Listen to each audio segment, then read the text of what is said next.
बाद हलचल। एनएचआई द्वारा किए जा रहे निर्माण कार्य को लेकर उठे विवाद के बाद सोमवार को जिला प्रशासन के अधिकारियों व किसानों के बीच वार्ता हुई। किसानों ने प्रशासन को विवाद का हल निकालने के लिए 4 दिन का समय दिया है। किसानों ने चेतावनी दी है कि तब तक काम नहीं होने दिया जाएगा। मेहरौली गांव के पास मेरठ एक्सप्रेस वे के निर्माण कार्य को लेकर शुरू हुए विवाद के बाद सोमवार को जिला प्रशासन के अधिकारियों व किसानों के बीच वार्ता हुई। किसानों ने प्रशासन को 2 टूक कहा कि जब तक उनका मुआवजा जारी नहीं किया जाएगा वे किसी भी कीमत पर काम नहीं होने देंगे। किसानों का आरोप है कि 1972 में लोक निर्माण विभाग ने जमीन का अधिग्रहण किया था, लेकिन वर्तमान में एनएचआई द्वारा जिस जमीन पर निर्माण किया जा रहा है वह अभी तक अधिग्रहित नहीं की गई है। इस संबंध में उनके पास पूरे दस्तावेज हैं।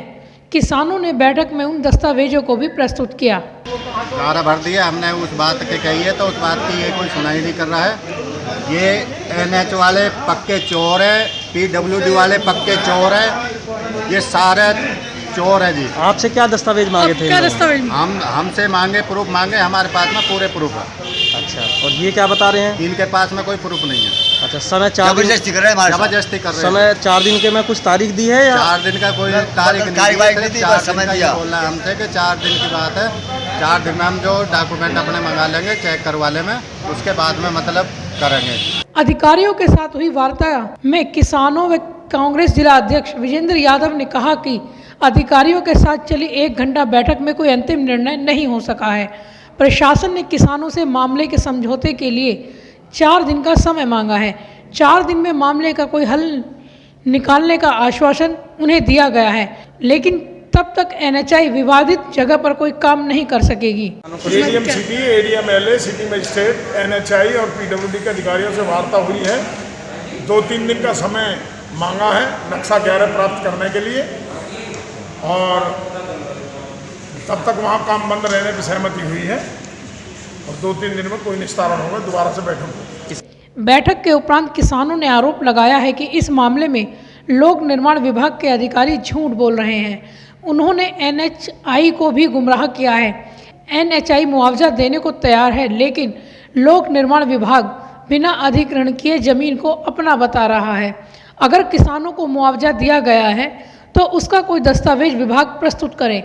किसानों ने बैठक में जिला प्रशासन को स्पष्ट कहा है कि जब तक मामले का हल नहीं निकलेगा वह किसी भी सूरत में काम नहीं होने देंगे। ब्यूरो रिपोर्ट, युग करवट न्यूज़। गौतम बुद्ध नगर के डीएम के सुहास एलवाई का कार्य करने का तरीका बिल्कुल अलग है। सोमवार को वे अचानक कलेक्ट्रेट के बाहर और जमीन पर बैठ गए। कारण जानकर आपको भी लगेगा कि वाकई में यह डीएम कुछ अलग ही है। नोएडा के डीएम सुहास एलवाई के काम करने का अंदाज ही कुछ और है।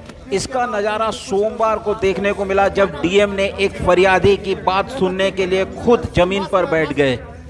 फरियादी की शिकायत सुनने के बाद उन्होंने मौके पर ही इसके निस्तारण के आदेश भी दिए। दरअसल प्रताप नाम का एक व्यक्ति सोमवार को अपने बच्चों के साथ कलेक्ट्रेट के गेट के सामने धरने पर बैठ गया। प्रताप का कहना है कि उसका 50 गज का एक प्लॉट है जिसकी 2018 में रजिस्ट्री भी हो गई है, लेकिन कुछ लोग इस प्लॉट पर कब्जा जमाना चाह रहे हैं, उस पर वे हक जता रहे हैं। इसी शिकायत को लेकर प्रताप हर अधिकारी के पास गया, लेकिन कहीं कोई सुनवाई नहीं हुई तो सोमवार को डीएम ऑफिस के सामने धरने पर बैठ गया। तीनों बच्चों को लेके कभी वहाँ भागता हूँ, कभी वहाँ भागता हूँ, कोई सुनने के लिए तैयार ही नहीं हो रहा है साहब। अभी यहाँ भी अभी एप्लीकेशन दिया तो अभी एप्लीकेशन दिया, लेके साइड में रख दिया, कोई सुन ही नहीं रहा है। नहीं तो तुरंत एक्शन होता, उठाए जो हमें मार रहे, कम से कम उनके ऊपर तो एफआईआर हो। ऑफिस गेट के सामने धरने पर बैठने की खबर मिलते ही डीएम सुहास एलवाई वहीं पहुंच गए और प्रताप के साथ खुद भी जमीन पर बैठ गए। उन्होंने प्रताप की शिकायत सुनी।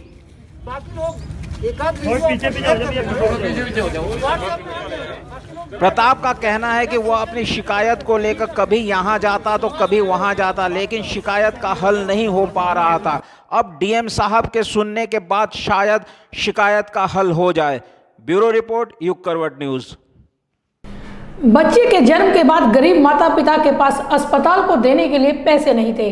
कलेजे के टुकड़े को अस्पताल में ही छोड़ दिया। इसके बाद क्या हुआ, आइए देखते हैं एक रिपोर्ट। साहिबाबाद में रहने वाले एक परिवार में खुशियां आने को हुई तो आर्थिक तंगी इसके आड़े आ गई। परिवार के मुखिया ने रुपया न होने की स्थिति में अस्पताल में जन्मे अपने अस्वस्थ बच्चे को घर ले जाने से इनकार कर दिया। ऐसे में शालीमार गार्डन के एक अस्पताल ने आगे बढ़कर इस परिवार की मदद की। डॉक्टरों की मदद एवं बेहतर देखभाल से बच्चा पूरी तरह स्वस्थ होकर अपने परिवार के बीच पहुंच गया। मूल रूप से झारखंड के गोड्डा निवासी और बेलदार का काम करने वाला युवक साहिबाबाद के गणेशपुरी में रहता है। लॉकडाउन के दौरान काम न मिलने की वजह से परिवार की आर्थिक स्थिति बिगड़ गई थी। इस दौरान उसकी पत्नी गर्भावस्था से गुजर रही थी। 12 अगस्त को महिला की तबीयत बिगड़ी तो परिवार के लोगों ने उसे शालीमार गार्डन के श्रेया अस्पताल ले गए। डॉक्टरों ने तत्काल डिलीवरी कराए जाने की बात कही, लेकिन परिवार ने कहा उसके पास डिलीवरी या इलाज के लिए पैसे नहीं हैं। आधी रात को महिला की बिगड़ती स्थिति को देखते हुए डॉक्टरों ने रुपए की व्यवस्था न होने के बाद भी बिना देर किए महिला का इलाज शुरू कर दिया और महिला ने बच्चे को जन्म दिया। श्रेया अस्पताल की डॉक्टर शिखा मलिक ने बताया कि अस्पताल में आते ही महिला की डिलीवरी हुई, इसलिए नवजात बच्चे की स्थिति ठीक नहीं थी। इसके चलते बच्चे की जांच के लिए उसे वेंटिलेटर पर रखना पड़ा। और बेबी ऑफ चंदा हमारे यहाँ पे डिलीवर हुई है 12 तारीख को, 12 अगस्त को, और ये मिडनाइट डिलीवरी थी। तो उस समय अनबुक्ड प्रेगनेंसी थी, आते ही बेबी डिलीवर हुआ, लेकिन बच्चा बहुत ही ऐसी कंडीशन में था कि रो नहीं पाया। जो स्पॉन्टेनियस क्राई होती है वो बेबी का नहीं था। तो हमारे जो साथ में स्टाफ रहते हैं उनकी मदद से फिर मुझे बुलाया गया, तो बच्चे को इंट्यूबेट किया हमने, bag and tube ventilation start किया, मेडिकेशन स्टार्ट की बच्चे की, लेकिन बच्चा मेंटेन नहीं कर पा रहा था, तो हमें वेंटिलेटर पे रखना पड़ा बच्चे को। 48 घंटा बच्चा वेंटिलेटर पे रहा। उसके बाद जैसे थोड़ा इम्प्रूवमेंट आई है, हमने उसको शिफ्ट किया है CPAP जो मशीन होती है उस पर, तो फिर अनदर 24 घंटे के लिए बच्चा हमने CPAP पे रखा। 48 घंटे बच्चे को वेंटिलेटर पर रखने के बाद उसकी हालत में सुधार हुआ। बच्चे की जांच और इलाज बेहद जरूरी था, लेकिन परिवार के पास पैसे नहीं थे। बच्चे के पिता ने यह कहकर पल्ला झाड़ लिया कि उस बच्चे के इलाज के लिए उसके पास पैसा नहीं है और अस्पताल ही बच्चे को अपने पास रख ले। पिता के इस रवैये को देखकर मां भी आहत थी कि रुपए की कमी के चलते जिगर के टुकड़े को कैसे खुद से अलग कर दे। मेरा बहुत स्थिति खराब थी, दर्द हो रहा था। बच्चे यहाँ पे आए पहले बार तो नॉर्मल में ही मेरा बच्चा किया, तो बच्चा जीने का संभव नहीं था। फिर यहाँ पे इलाज किया बढ़िया से, तो अभी बच्चा मेरा सही है। हम लोग गरीब आदमी थे, पैसा कौड़ी नहीं था हाथ में, तो छूट दे रहा है, यहाँ से इलाज कर रहा है तिवारी जी ने। श्रेया अस्पताल के डॉक्टर एवं मैनेजमेंट ने परिवार की इस परेशानी को समझा और नवजात बच्चे एवं उसकी मां का इलाज जारी रखा। अस्पताल ने महिला और बच्चे का निःशुल्क इलाज का फैसला लिया। कुछ दिनों तक डॉक्टरों की देखरेख और उपचार के बाद दोनों स्वस्थ हो गए। महिला और बच्चे को अस्पताल से डिस्चार्ज कर दिया गया। यही नहीं, अस्पताल की तरफ से बच्चे के उपयोग में आने वाली बेबी किट भी दी गई। ब्यूरो रिपोर्ट, युग करवट न्यूज। अब राजनगर एक्सटेंशन में मॉडल शॉप खोले जाने को लेकर विरोध शुरू हो गया है। वीवीआईपी RWO के साथ करणी सेना ने इसके विरोध में प्रदर्शन करते हुए आरोप लगाया है कि नियमों को ताक पर रखकर शराब की दुकानें खोली गई हैं। बंद करो, बंद करो, बंद करो। शहर के कई इलाकों में शराब की दुकानों को लेकर पहले से ही विरोध प्रदर्शन चल रहा है। ताज़ा विवाद अब राजनगर एक्सटेंशन में खोली गई मॉडल शॉप को लेकर शुरू हो गया है। वीवीआईपी RWO के साथ करणी सेना ने मॉडल शॉप खोले जाने को लेकर विरोध प्रदर्शन किया। स्थानीय लोगों ने आरोप लगाया है कि नियमों को ताक पर रखकर शराब की दुकानें खोली गई हैं, जबकि उसके आसपास आवासीय कॉलोनियां हैं। यहाँ पर मॉडल शॉप खोली है जो कि नियमों के विरुद्ध है, क्योंकि पास में ही आप स्कूल हैं, मंदिर हैं और भी ऐसी सोसाइटी हैं जिसमें से लेडीज निकलती हैं, माहौल खराब होता है, बच्चे निकलते हुए डरने लगे हैं। यहाँ पर ही आप सोचिए बैठकर जो लोग ड्रिंक करेंगे वो सभ्य कहाँ रहेंगे, और सभ्यता तो आपको पता है नशे के बाद सब भूल जाते हैं, और वो बदतमीजी से हमें डर है आगे यहाँ बदतमीजी होंगी, कॉलोनी वासियों का रहना दुश्वार हो जाएगा। मॉडल शॉप स्थानीय लोगों का आरोप है कि आबकारी विभाग के अधिकारी यह नहीं देख रहे हैं कि जहां वे दुकानों का आवंटन कर रहे हैं उसके आसपास धार्मिक स्थल, स्कूल आदि हैं या नहीं, बस वे दुकानों का आवंटन करने में जुटे हुए हैं।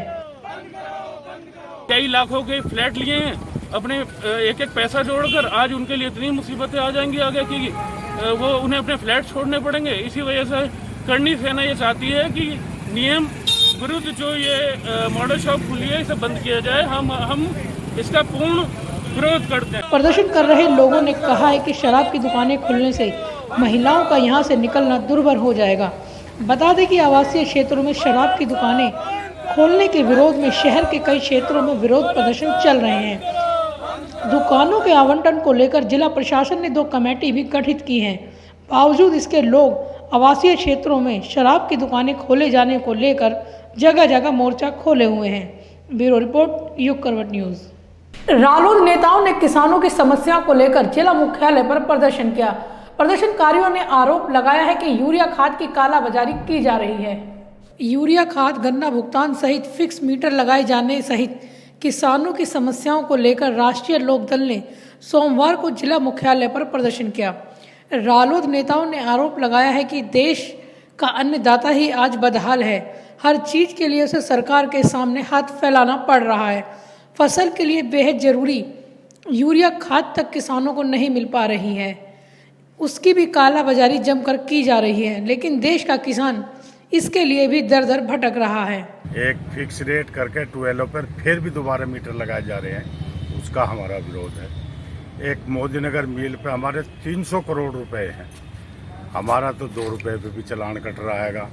हमारे बैंक वाले मानने को तैयार नहीं है, हमारे 300 करोड़ रुपए देने को कोई तैयार नहीं है। एक हमारा पेमेंट का मेन हमारे 3 मुद्दे हैं, इन पे आज हम ज्ञापन देना है। या तो इस ज्ञापन से कुछ कार्रवाई कर लेंगे ना, इसके बाद में फिर नाटक बहुत जबरदस्त आंदोलन करेंगे।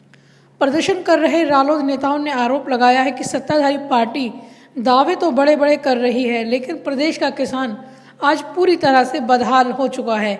ट्यूबवेलों पर फिक्स रेट का मीटर लगाया जा रहा है, किसानों पर थोड़ा सा कर्ज होते ही उसकी वसूली शुरू हो जाती है, लेकिन शुगर मिल पर किसानों का करोड़ों रुपया बकाया दिलाने के नाम पर सरकार चुप्पी साधे हुए है। यूरिया ही हम अगर किसान को नहीं मिलेगा तो क्या मिलेगा? किसान इतने लंबे लंबे दावे के, ये जो पार्टी सत्ताधारी पार्टी केंद्र की और यूपी की इतने लंबे लंबे दावे करती है, ये झूठे दिखावे, इनके दांत दिखाने के और खाने के और है। क्यों ऐसा अत्याचार हो रहा है? ये अत्याचार राष्ट्रीय लोकदल ने ना कभी बर्दाश्त करा है, ना करेगा। हमें जिस समय भी अगर हमारी बात को नहीं सुना जाएगा, हम रोड पे आ जाएंगे और दिखा देंगे कि किसान की ताकत क्या है, राष्ट्रीय लोकदल की ताकत क्या है। हमारी आवाज को सुना जाना चाहिए। रालोद ने चेतावनी दी है कि वह किसानों की बदहाली पर चुप्पी साधे नहीं रह सकती। इस स्थिति को बर्दाश्त नहीं किया जाएगा। अगर उनकी मांगे नहीं मानी गई तो रालोद किसानों के साथ सड़कों पर आंदोलन करने को मजबूर होगा। पार्टी ने अपनी मांगों को लेकर एक ज्ञापन भी राज्यपाल के नाम प्रेषित किया। ब्यूरो रिपोर्ट, युग करवट न्यूज। गौतम बुद्ध नगर पुलिस ने बदमाशों को चारों तरफ से पस्त करने की कार्रवाई शुरू कर दी है। एक और जहां एनकाउंटर से बदमाशों में भय बनाया जा रहा है, तो वहीं उनकी आर्थिक कमर भी तोड़ी जा रही है। कैसे, आइए देखते हैं इस खबर। गौतम बुद्ध नगर पुलिस ने अब अपराधियों को चारों तरफ से घेरने की योजना पर काम शुरू कर दिया है। एक और जहां पुलिस एनकाउंटर के जरिए बदमाशों पर भय का माहौल बनाने में जुटी है, तो वहीं पुलिस ने गैंगस्टर में निरुद्ध बदमाशों की संपत्ति जब्त करने की कार्रवाई शुरू कर दी है। थाना बिसरक पुलिस ने शाहबेरी मामले में नामजद गैंगस्टरों की करीब 2 करोड़ की संपत्ति को जब्त कर लिया है। संपत्ति को जब्त करने की कार्रवाई कोर्ट के आदेश के अनुसार ही किया जा रहा है। आज थाना बिसरक द्वारा शाहबेरी प्रकरण के अंदर करीबन 2 करोड़ की संपत्ति को गैंगस्टर एक्ट में अटैच किया गया है। इनके ऊपर इन अभियुक्तों के खिलाफ गैंगस्टर एक्ट लगा हुआ था। इनकी 8 लग्जरियस गाड़ियाँ और 2 टू व्हीलर जिनकी कुल कीमत लगभग 2 करोड़ रुपए है, इसको आज गैंगस्टर एक्ट में अटैच किया गया है और आगे की विधिक कार्रवाई जल्द खत्म की जाएगी। पुलिस ने आरोपियों की करीब 8 गाड़ियों को जब्त कर लिया। इनमें एक रेंज रोवर और 2 स्कॉर्पियो भी शामिल है, जिनकी कीमत करीब 2 करोड़ बताई जा रही है। पुलिस अधिकारियों का कहना है कि अपराधियों के खिलाफ शुरू किया गया अभियान अभी जारी रहेगा। ब्यूरो रिपोर्ट, युग करवट न्यूज। लॉकडाउन के दौरान बंद पड़े मंदिरों के पुजारी व अन्य सदस्यों की किसी ने सुध नहीं ली। अब एक संस्था इन पुजारियों की मदद के लिए आगे आई है। कौन है ये संस्था और कैसे मदद की जा रही है, आइए देखते हैं इस खबर में।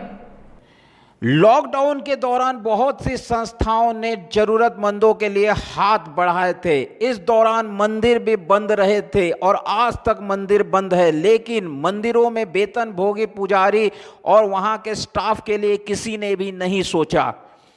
किसी भी संस्था का ध्यान मंदिर के पुजारियों की तरफ नहीं गया। अब सोशल चौकीदार संस्था ने मंदिर के वेतनभोगी पुजारियों को राशन और दक्षिणा देने का अभियान शुरू किया है। इसी के तहत सोमवार को संत विनोबा भावे पार्क लोहिया नगर में 27 पुजारियों को लगभग 12 किलो राशन का वितरण किया गया। सोशल चौकीदार संस्था के संस्थापक एवं मेयर आशा शर्मा के पति के शर्मा ने कहा कि पुजारियों और मंदिरों के स्टाफ को मदद करने का सिलसिला अभी कुछ दिन और चलेगा। ब्यूरो रिपोर्ट, युग करवट न्यूज़। भाजपा की वरिष्ठ नेता सुनीता दयाल एक ऐसा नाम है जिन्होंने पार्टी को गाजियाबाद में सींचा है, उसकी जड़ें जमाई हैं, लेकिन जब भी टिकट देने की बात आती थी तो उन्हें नज़रअंदाज किया जाता रहा। पार्टी ने अब उनके योगदान को सही सम्मान दिया है, उन्हें प्रदेश उपाध्यक्ष बनाया गया है। समाचार संपादक सुब्रत भट्टाचार्य ने सुनीता दयाल से विशेष बातचीत की। आज हमारे साथ सुनीता दयाल जी है, जिनको शनिवार को भाजपा ने प्रदेश उपाध्यक्ष की जिम्मेदारी दी है। सुनीता जी, युग करवट की ओर से आपको बहुत बहुत शुभकामनाएं। लगता है कि आपकी जो है मेहनत रंग लाई है, क्या कहेंगी जो प्रदेश नेतृत्व ने आप पर विश्वास जताया है? परिश्रम तो हमेशा से किया है, बहुत लंबे समय से किया है और बड़े हर पद पर, ऊंचे पद पर भी रही, छोटे से भी काम किया, नगर से, सब जगह से। तो विश्वास ही पार्टी कार्यकर्ताओं की है, तो पार्टी कार्यकर्ता को भूलती नहीं और उसके योगदान को, उसकी सक्रियता को, व्यक्तित्व को ध्यान रखती है, कार्यकर्ता को मरने नहीं देती। गाजियाबाद से सिर्फ आपको ही उपाध्यक्ष की जिम्मेदारी दी गई है, जबकि बहुत सारे नेता, तो इसका मतलब है कि पार्टी नेतृत्व की नज़रों में आपके कार्य शुरू से ही थे? हाँ, इतना तो जानते थे कि शुरू से ही बहुत सक्षम और जुझारू रही है, कर्मठ रही है पार्टी के लिए। कभी नेगेटिव काम नहीं किया है मैंने। पार्टी मेरी माँ है, मैंने हमेशा ये सोचा और उसको समझा और उसी लाइन पे चली। आप शुरू से ही बीजेपी के लिए संघर्ष करते, बल्कि ये कहूँ कि गाजियाबाद में जो ज़मीनी लड़ाई भाजपा को बुनियादी तौर पे मजबूत करने के लिए जो लड़ी गई थी, वो आप के नेतृत्व में आप ही थी जो एकदम सक्रिय थी। तो इतने वर्षों के इंतजार को कभी ऐसा लगा कि नहीं, पार्टी अनदेखी कर रही है? मैं असल में बहुत लंबा जीवन मैंने सामाजिक जिया। 76 से मैं विद्यार्थी परिषद से जुड़ी, 80 तक रही। 80 में मेरा विवाह हुआ तो 5-6 साल बाहर रही। उसके बाद फिर मैं आई तो मुझे पुराने विद्यार्थी परिषद के लोगों ने मुझे पकड़ा। मैं परिवार भी मेरा संग का रहा, भाई मेरे प्रचारक रहे, तो उसकी भाई मेरे प्रचारक रहे। तो जो काम मैंने किया बड़ी निष्ठा से और लगन से किया। मुझे लगा कि ये समय है पार्टी को खड़ा आगे बढ़ाना चाहिए बहुत। और उसी बीच में बहुत आंदोलन रहे, मुलायम सिंह जी का राज था, तो लोगों पे, बहुत सारे वर्ग पे और हमारी पार्टी के कार्यकर्ताओं पे अत्याचार भी बहुत था। तो संघर्ष बहुत किया पार्टी के लिए। पुराने नेता थे, उन सबका भी संघर्ष रहा। तोमर जी थे, वालेश्वर जी थे, नकारा नहीं जा सकता। और संघर्ष की भूमिका सबकी अलग रहती है, पर महिलाओं में मैंने ज़बरदस्त संघर्ष किया और मैं महिला हूँ ऐसा कभी समाज को भी नहीं लगा। मैंने एक जैसे जुझारू लोग होते हैं उस तरीके से संघर्ष किया जमीनी, इसमें कोई शक नहीं है। एक समय ऐसा आया था जब लग रहा था कि इस चुनाव में, उस चुनाव में सुनीता दयाल जी को टिकट मिलना चाहिए था, लेकिन मिला नहीं। लेकिन आपने कभी ऐसे मतलब नाराज़गी भी नहीं दिखाई? देखिए, पार्टी कभी कार्यकर्ता का बुरा नहीं करती। कुछ लोग होते हैं जो गड़बड़ हो जाती है और उसको ईश्वर ने मुझे सम्मान भी दिलवाया, तो मैंने वही ईश्वर का प्रसाद समझकर उसको संयम के साथ और ग्रहण किया। ये सोच के किया कि पुरुषार्थ का सम्मान भी मुझे पार्टी ने दिया। तो चलिए, ये जो भी समय आया है मेरी बिना गलती के मुझे इसकी सज़ा मिली है, किंतु उसको बाहर नहीं, पार्टी के खिलाफ नहीं, पार्टी के किसी नेता के खिलाफ नहीं, पॉजिटिव रह के ही काम करना। मुझे हमेशा बिल्कुल, बल्कि मेरी बेटी तो बहुत छोटी, उसका कोई मतलब नहीं, पढ़ने वाले बच्चे तो अपनी पढ़ाई में बिजी होते हैं, तो वो भी हमेशा, इस बार भी कष्ट हुआ तो उसने कहा कि पार्टी तो माँ है, माँ के तो खिलाफ नहीं सोच सकते, ये तो हो जाता है, वजह कुछ भी हो सकती है, तो फिर उसी जोश के साथ काम करना। और ये मैं हमेशा कार्यकर्ताओं से भी कहती हूँ, और पहले अपने आचरण में मैंने लगाया कि काम ना छोटा है ना बड़ा है, जिस समय जो काम मिले काम को निष्ठा से करो। आपको बूथ का दे दे तो करो, मंडल का दे दे तो करो, बड़ा दे दे तो करो, प्रवास कहीं दे दे तो करो, काम करना है। काम के प्रति मैंने कभी आँख नहीं चुराई, दिन और रात किया।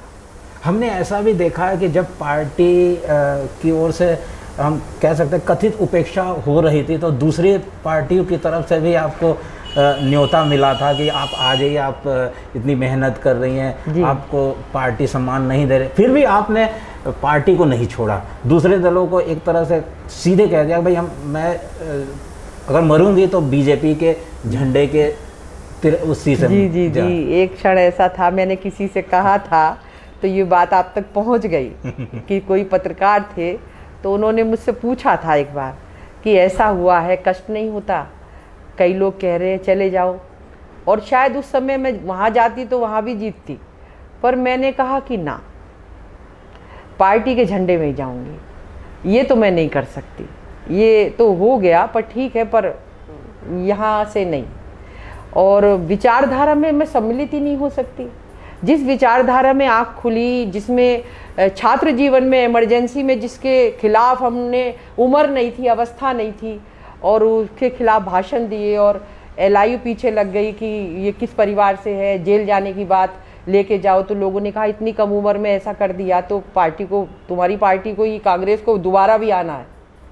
तो ये तक स्थिति थी। अब वो स्वर्ग में है, मैं कुछ नहीं कहूँगी।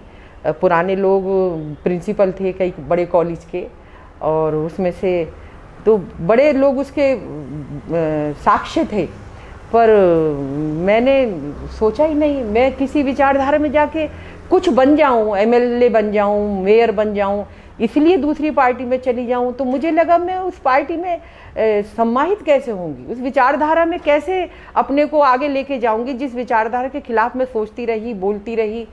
तो मेरा व्यक्तित्व उससे मेल नहीं खाता कि मैं आज कुछ कह रही हूँ, कल कुछ कह रही हूँ। मुझे लगता है कि जो मैं जो अंदर हूँ वो बाहर हूँ। तो मैं कोई देवी देवता नहीं हूँ, किंतु कुछ ईश्वर ही सबको अच्छा बुरा बना के भेजता है। तो मुझे ये लगा कि मैं तो कहीं पे एडजस्ट ही नहीं होंगी, और कैसे परिवार को छोड़ दूँ कि मान लीजिए किसी वजह से कुछ हो गया तो भी तो नहीं, दुख सुख तो चलता रहता है, शायद मेरे भाग्य में होगा ये झेलना, पर पार्टी है, काम करने के काम तो करूँगी, पार्टी में ही करूँगी। जब आप पीछे मुड़ के देखती हैं अपने राजनीतिक सफ़र को, तो कभी ऐसा लगता नहीं कि बहुत लेट हो गया, बहुत देरी हो गई? देरी तो हुई, देरी हुई, देरी तो हुई, बगैर कसूर देरी हुई। पर चलिए, पर ये देखिए बहुत बड़ी बात है, आज इतना जोश है कार्यकर्ताओं में, आप खुद महसूस करेंगे, आप तो सार्वजनिक हैं। देखिए सब तो 100% किसी के समर्थक और सबके पक्ष की नहीं सोच सकते। राजनीतिक क्षेत्र एक महत्वाकांक्षाओं का क्षेत्र है, और महत्वाकांक्षाओं में टकराहट होती है, तो उसमें आदमी कोई भी है तो वो अपने को ही साबित करता है, मैं ही ठीक, मैं ही अच्छा, मैंने किया है। ये एक स्वाभाविक सी प्रकृति है मानव। परंतु मैंने ना जो भी समय रहा, पार्टी ने जो निर्देश दिया, जिम्मेदारी का दिया या बिना जिम्मेदारी का दिया, पर मुझे लगा कि काम तो पार्टी के करने के लिए सक्षम थी, जानती थी काम कैसे होता है। चुनाव में मुझे नहीं लगता था मुझे कोई जिम्मेदारी दे मैं तभी करूं, काम ही काम है चुनाव में भी। तो मैंने उसको बड़ा एंजॉय किया। मुझे लगा कि हम अपना वैभव, अपना सुख, अपना सम्मान जिस खुशी के साथ जीते हैं, अगर ईश्वर ने ये दुख दिया है तो मैं उनके सामने कई बार बैठती थी, सामने कृष्ण की प्रतिमा होती थी मेरे पीछे, मेरी लॉबी में है, तो मैं यही अकेले में कई बार उनसे बात करती थी, और मैं ये कहती थी कि आपके इस निर्णय को भी मैं बड़ी खुशी के साथ जीऊँगी, शिकायत नहीं करूँगी, मैंने किसी से कभी शिकायत नहीं करी, ना नेता से ना नीचे, कहीं नहीं।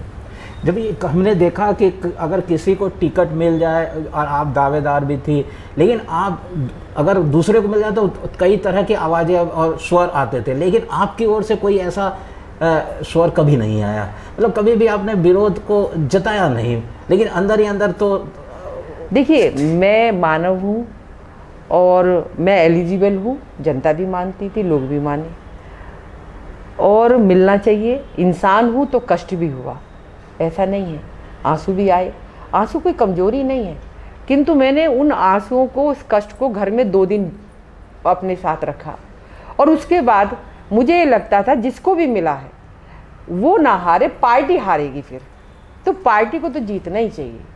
तो मैंने पॉजिटिव अपने मन को रखा। मुझे ये लगता था जब कड़वाहट मन में आती है ना, तो उसका व्यक्तित्व भी खराब होता है, चेहरा भी खराब होता है, सोच भी खराब हो जाती है, सब कुछ तो विकृत हो जाता है। तो चलिए जो मिला है तो फिर मैं अपना शांति से अपने काम। पार्टी ने एक बार आपको टिकट दिया, लेकिन ये थोड़ा सा वो है कि आप सफल नहीं हो पाई, पूरा उसका थोड़ा सा बताएंगे हमारे। देखिए उपचुनाव था, उपचुनाव थे, भारतीय जनता पार्टी की जो लहर उस उपचुनाव से पहले थी और जो आज है, हमारा नेतृत्व हमेशा सक्षम रहा। कल्याण सिंह रहे, बहुत ज़बरदस्त काम किया, अधिकारी सोचते थे कोई ईमानदार बढ़िया नेता, सक्षम नेता, गुंडई के खिलाफ भी और सब भी, और फिर राजनाथ जी आए, उन्होंने भी अपनी तरफ से काम किया। किंतु उसके बाद जो काल था वो हमारे, तो मुझे लगता है 50 विधायक थे केवल उस समय, और पार्टी का उस समय थोड़ा नीचा समय था, संघर्ष की स्थिति थी, और ऊपर से उपचुनाव था। 20 मंत्री गाजियाबाद में थे, कंटिन्यूअस आते थे जाते थे, पूरे प्रशासन पे दबाव था, हमें ये सीट चाहिए ही चाहिए। तो ये सब कारण थे, राजनीतिक कारण भी हो सकते हैं उसमें। अब ये मानिए कि एक हार्ड कोर क्रिमिनल जो किलर था, बाकायदा कितनी हत्याएं करी थी, उसने मुझ पे गोली चलाई, और जितनी दूर आप और मैं हैं उससे और 2 कदम पीछे, एक हाथ की दूरी पे, और वो कह रहे थे कि आप भाग जाओ नहीं तो गोली से मार दूंगा। तो मैंने अपने मन में एक क्षण सोचा, मैं चली गई तो कोई महिला चुनाव लड़ पाएगी यहाँ पे गुंडों के सामने? वो तो कोई भी आएगा डरा देगा। तो मैंने कहा ना, गोली मार दो, जाऊंगी तो नहीं। मैंने सबको पीछे ले लिया अपने, मैंने कहा आप पीछे रहो, वापस नहीं जाऊंगी, इसी गांव के अंदर जाऊंगी। तो जब इतनी स्थिति हो जाए तो क्या कर सकते हैं? तो सब प्रशासन शासन का खेल था। ये कहाँ की घटना थी? ये चौना गांव था मेरे ख्याल से, चौना नहीं था, ठाकुरों की किसी गांव के समय मेरा, हाँ धौलाना ब्लॉक में कहीं, कोई इस समय दिमाग से उतर रहा है, उस गांव की घटना थी। तो साक्ष्य आज भी नेट पे देखोगे तो वो मिलेगा कि प्रत्याशी पे गोली चली थी। चलिए बात करते हैं 2022 के चुनाव को लेकर। आपको जो जिम्मेदारी दी गई उपाध्यक्ष की, ये बहुत बड़ी जिम्मेदारी है, और मेरे ख्याल से 2022 को ध्यान में रखकर ही कहा गया है कि भाई 2022 में जी लग रहा है। तो अब क्या लग रहा है कि 2022 की तैयारी किस तरह से हो? देखिए, भारतीय जनता पार्टी का नेटवर्क बहुत अच्छा है। अन्य पार्टी में एक हल्की सी बात कहूँगी, किसी मैं राजनीतिक तौर पे बुराई नहीं कर रही हूँ, जो हमारे सामने 2 पार्टी हैं यूपी में जो प्रमुख हैं, सपा बसपा, तो उनका जो उनकी जो वर्किंग है उनकी रहती है, हमारा जो वोटर है वो फिक्स है वर्ग से, तो वो तो हमें वोट देगा ही देगा, और हम किसी को पकड़ ले कुछ वोट उसकी मिलेगी, जीत जाएगा। किंतु जो भारतीय जनता पार्टी की वर्किंग है वो ऐसी नेटवर्किंग है हमारा, और इस तरह का हमारा सिस्टम है कि हर बूथ पे हर जगह हमारा कार्यकर्ता, और हर मिनट उसको हम सक्रिय रखते हैं। सरकार आती है, लोग मस्त रहते हैं, हमारा कार्यकर्ता सरकार में भी सरकार की तरफ नहीं देखता, अपने ही काम में लगा है। कोरोना काल है तो सेवा में जुटा, इसमें कोई शक नहीं है। आपने किसी राजनीतिक दल को नहीं देखा होगा सड़कों पे सेवा भाव करते हुए। सामाजिक लोग तो आए, आगे बढ़े, जो सामाजिक तौर पे सेवा भाव रखते हैं। लेकिन विपक्ष कुछ और कह रहा है। विपक्ष कह रहा है कि आपने 3-3.5 साल में कुछ भी नहीं किया। समाजवादी पार्टी के कार्यकाल के दौरान जो कार्य किए गए उसका उसी का उद्घाटन किया। कह रहे हैं नोएडा में जो मुख्यमंत्री अभी आए थे, जो अस्पताल का उद्घाटन किया, वो समाजवादी पार्टी के कार्यकाल में बना था। देखिए, सबसे बड़ा काम तो जो उनके काल में गुंडई पनपी थी, बुरी तरह से भ्रष्टाचार पनपा था, उसको कंट्रोल करना ही बहुत बड़ा काम था। और हमने कैसे कुछ नहीं किया। आप आज दिल्ली से चलेंगे और हापुड़ आप 25 मिनट में पहुंच जाएंगे, दौड़ते चले जाएंगे। क्या ये बीजेपी के कार्यकाल का काम नहीं है? हमारे नेताओं ने नहीं किया। और सभी विकास है, शहर को कितना विकसित किया है नगर निगम ने, विधायक अपने काम में लगे हैं और प्रदेश नेतृत्व की तरफ से भी कहीं कोई दिक्कत है और बड़ी बड़ी योजनाएं अब फिर लागू होने वाली हैं। बिजनेस बढ़े, रोजगार मिले, कंपनियां आए, इस पे हम कितना बड़ा काम कर रहे हैं। और पुराने उसमें भी बहुत सारे काम तो सेंटर के सहयोग से हुए हैं, तो काम में ये जो उनका कहना है ये नहीं है।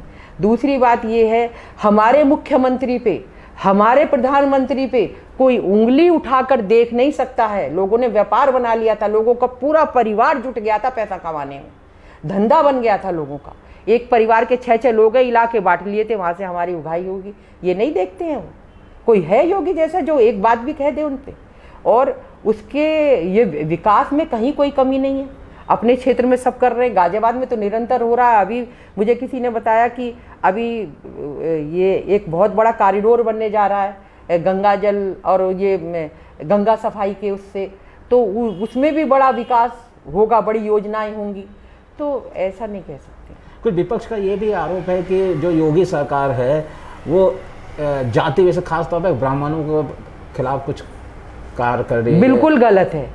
ये कैसे आप कह सकते हैं? अगर वो दुबे मर गया तो हमने ब्राह्मणों के खिलाफ कर दिया, एक माफिया मरेगा तो ब्राह्मणों के खिलाफ होगा? कह रहे हालिया दिनों में बहुत सारे ब्राह्मण को नहीं, मारा गया। जो गुंडा है ना वो ब्राह्मण है, ना वो वैश्य है, ना वो किसी भी जात का है, वो सिर्फ गुंडा है, वो माफिया है। अगर वो गुंडे हैं और लोगों को तंग करते हैं, उनके मरने पे कितने लोगों ने खुशी जताई है, कितने लोगों ने राहत ली है। लोगों की संपत्तियां जब्त कर रखी थी, लोगों से महीना उगाते थे, लोगों को टेरर में रखते थे। सारी पोल पट्टी तो टीवी ने खोली है। तो यार उनको कैसे बख्शा जाएगा, ये बताइए, कैसे बख्शा जाएगा उन्हें? लोगों को भी तो शांति का जीवन चाहिए। कानपुर कितनी बड़ी दहशत से निकला है ये भी तो आप देखिए। वो व्यक्ति जिसने हमारी पार्टी के एमएलए को है सीट पे रहते हुए और कितना कितना सब कुछ करा उन्होंने। तो मेरा ये कहना है ऐसा नहीं है। ब्राह्मणों के खिलाफ कैसे? उनको ये लगता है हम इसको बरगला सकते हैं। वो मैं अभी एक सोशल मीडिया बहुत सशक्त है, लोग अपनी बात डालते हैं, जिसकी जितनी बुद्धि है उतनी कहता है। कुछ लोग कायदे से कहते हैं, कुछ बेकायदे से कहते हैं। तो उसमें एक व्यक्ति कह रहा था कि मैं तो भीमराव जी का हूँ, फूले को मानता हूँ, उन्होंने हमें आगे बढ़ाया, संविधान ने हमें ताकत दी है, मैं राम को नहीं मानता हूँ। और वो घर में अपनी बीवी से सामना नहीं कर सकता, जाके मारेगी बीवी भी, तो राम को नहीं मानता, घर में रोज पूजा करता होगा, किंतु राजनीतिक तौर पे वो बड़ी बहादुरी से बात कर रहे थे। आप किस भगवान को मानते हो नहीं मानते हो, आपके हृदय की इच्छा है, परंतु राम शाश्वत सत्य हैं, हमारा आदर्श हैं और हजारों सालों से हैं। हमारे पूर्वज पता नहीं कितने लोग उसको मानते आ रहे हैं और हमारे आने वाली पीढ़ियां मानेंगी। और हमसे ज़्यादा तो आप देखिए विदेशों में मानते हैं, हम कुछ नहीं मानते हैं। आप थाईलैंड में देखिए, आप और दूसरे देशों में देखिए, ऐसे देश हैं जो मुस्लिम कंट्री हैं, किंतु उसके बावजूद भी वो लीला रचते हैं। हमारे यहाँ से ज़्यादा उनके यहाँ ये सब कुछ रामलीला और सब कुछ होता है। अब तो मैडम ये तय हो गया कि कांग्रेस की ओर से प्रियंका गांधी 2022 के चुनाव में मुख्य प्रचारक होगी या उन्हीं के नेतृत्व में कांग्रेस चुनाव लड़ेगी। एक महिला होने के नाते आप प्रियंका को जो है इसकी यूपी में सक्रियता को किस रूप में देख रही हैं? देखिए, आप बहुत अनुभवी पत्रकार हैं, बहुत बुद्धिजीवी पत्रकार हैं। पहली बात तो वो प्रियंका गांधी नहीं है, प्रियंका वडेरा है। हमारे यहाँ का कानून भी यही कहता है, सामाजिक शिष्टाचार भी यही कहता है कि जब महिला की शादी होती है पति के नाम से जानी जाती है। वडेरा है, सभी मानते हैं। लेकिन वो खुद पहली बात वो कहेगी ना, वो तो स्वतंत्रता को भी अपने घर से जोड़ते हैं और वो कांग्रेस को अपनी प्राइवेट प्रॉपर्टी मानते हैं। एक परिवार की जमात बन के रह गई है कांग्रेस और वहाँ अब कुछ नहीं दिखाई देता। राहुल जी फेल से ही हो गए हैं, फेल वो भी हैं, तो उन्हें लगता है इनको बढ़ाया जाए। मुझे लगता है कि अब वहाँ कांग्रेस में नेताओं का अभाव है। बड़े बड़े अच्छे एक समय में माधवराज सिंधिया थे और अपने यहाँ के दादरी के थे ये गुजर नेता जिनका पुत्र अभी राजेश पायलट। मतलब मैं भारतीय जनता पार्टी की हूँ, किंतु मुझे ये दो नेता इतने पसंद आते थे, वो जो भी बोलते थे हमारी पार्टी के खिलाफ भी बोलते थे, किंतु इतना लॉजिकली और इतनी अच्छी तरह से बात रखते थे तो कभी उनसे नफरत नहीं होती थी। ये नहीं लगता था वल्गर बोल रहे हैं। इतने सक्षम नेता रहे, उनको भी अध्यक्ष नहीं बनाया आपने। अभी भी आपके पास नेता है, उनको भी अध्यक्ष नहीं बनाओगे। पार्टी में ही रहेगा सब कुछ, इनके परिवार में ही रहेगा। फिर राहुल ने शादी नहीं करी तो प्रियंका के बच्चे आएंगे। ये कब तक चलाएगी कांग्रेस? इससे मुक्त होके लोकतांत्रिक पार्टी को बनाए तो शायद उनका ज़्यादा भला होगा। जिस तरह से योगी सरकार ने 3.5 साल काम किया, क्या लग रहा है कि 2022 में कोई चुनौती मिलेगी? कोई चुनौती नहीं है, कोई चुनौती नहीं है। मोदी शेर है, मोदी जनता के लिए जीते हैं। मोदी को आप देखिए, कल में योगी जी ने कोरोना काल में और अपने पूरे काल में जो संदेश दिया है, जिस तरह से सेवा भाव की है, और आप ये देखिए वो कहती है कुछ नहीं करा, लोग अनाज को तरसते थे। आज आप ये समझिए कि मैं अभी कल कार्यकर्ता बैठे थे, हर चीज़ हम संगठन का काम करते हैं तो उसी में व्यस्त रहते हैं, हमें नहीं पता होती है। पर मुझे कल कोई कार्यकर्ता थे, वो उस फील्ड को देखते हैं तो वो बता के गए थे कि प्रति कोरोना पेशेंट 2 लाख रुपया आता है उसकी देखभाल के लिए। आप ये समझ सकते हैं किसी और सरकार में हो पाता? दूसरी बात, मुझे एक कार्यकर्ता ने, वो राशन विभाग का काम भी देखता है, मतलब जैसे कार्यकर्ता है, कार्ड बनवाना, ये सब कुछ, तो उनका ये कहना कि 10 किलो प्रति मेंबर अनाज मिलता है। लोगों के घर में अनाज सड़ रहा है, 10 किलो में परिवार पल जाता है, वो खा नहीं सकते हैं। ये किसने करा है? ये किसने दिया है? उनको पहले राशन नहीं मिलता था, आधा बिक जाता था, अब सबको मिलता है। कोई शिकायत कर दे तो बचेगा नहीं। ये कितनी बड़ी बात लग रहा है कि कोई कांग्रेस या समाजवादी कोई दूर दूर तक नहीं है, कोई दूर दूर तक नहीं है। आशीर्वाद है प्रभु का भी और हमारे कामों का भी। तो आप संगठन में आ गई है, कहीं कुछ ऐसा हो रहा है कि मायावती जी आपके साथ आ सकती है? देखिए, हमने बहुत उन्हें सम्मान दे के देख लिया, ये बड़ी बात है। मैं ये शीर्ष नेतृत्व निर्णय करता है, किंतु हमें आवश्यकता क्या है ये बताइए। हमें, हमारे यहाँ नेताओं की कमी है? हमारे तो अपने ही नेता बहुत हैं। हम तो जमीन पे काम करते हैं। कोई गठबंधन हमें जरूरत ही नहीं है ना गठबंधन की। जितनी सीट अब है, हमारा लक्ष्य ये है, हम उससे सीट बढ़ाएंगे। और एक बात मैं और बताना चाहती हूँ, हमारे पास इतना सक्षम प्रदेश में संगठन का नेतृत्व रहा है बंसल जी के रूप में, इतना मैनेजमेंट, इतना वेल प्लान, एक एक चीज़ उनकी टिप्स पे रखती है, एक एक कार्यकर्ता से काम करते हैं। और अभी जो स्वतंत्र देव आए हैं वो तो छोटे से काम करते आए। आप शहर में घूम लीजिए, मैं गाजियाबाद का उदाहरण देती हूँ, पूरे उत्तर प्रदेश में उनके विषय में एक ही बात मिलेगी, 100 कार्यकर्ता कहेंगे मेरे तो घर आए थे, मेरे से तो बहुत अच्छे संबंध है, मेरे से तो अभी भी फ़ोन पे बात हो जाती है। मतलब मैं नहीं कहती इस बात को, मैंने बात नहीं करी, किंतु लोगों का ये मानना, तो उनका एक ही लक्ष्य है कि गली गली में आदमियों से संपर्क हम कर लें। तो ये थे बीजेपी के प्रदेश उपाध्यक्ष सुनीता दयाल जी, जिनका कहना है कि योगी सरकार ने इतना अच्छा कार्य किए हैं और पार्टी संगठन इतना मजबूत है कि उन्हें 2022 के विधानसभा चुनाव में कोई चुनौती नहीं मिलने वाली। कैमरामैन वरुण और ऋतुराज के साथ सुब्रत भट्टाचार्य, सुनीता दयाल जी के आवाज़ से युग करवट के लिए धन्यवाद। तो आज के लिए बस इतना ही। कल फिर मिलते हैं। गाजियाबाद और इसके आसपास की खबरों के लिए पढ़िए युग करवट न्यूज़पेपर और देखते रहिए गाजियाबाद हलचल। सब्सक्राइब कीजिए युग करवट। नमस्कार।